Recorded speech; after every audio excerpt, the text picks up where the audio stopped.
রানী বিলকিস তার পোনা বাহিনী লইয়া আসতেছিল।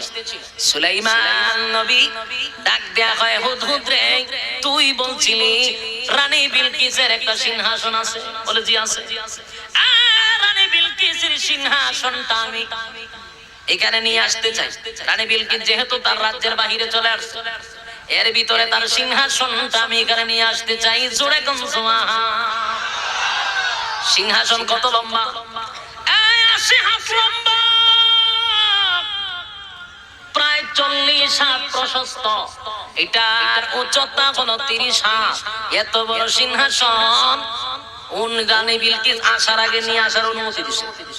সুলাইমান নবী কইল, রে জিন্নাত এবং মানুষ, প্রথম জিন্নাতরে কইছে, জিন্নাতের মধ্যে কে পারবি সবচেয়ে অল্প সময়ে রানী বিলকিসের সিংহাসনটা আমার সামনে হাজির করতে? এক জিন্নাতে কয়, হুজুর আমার অনুমতি দেন, আমি আপনি বসার থেকে আপনি বসার থেকে উঠতে যতটুকু সময় লাগবে এর ভিতরে সিংহাসন হাজির করব।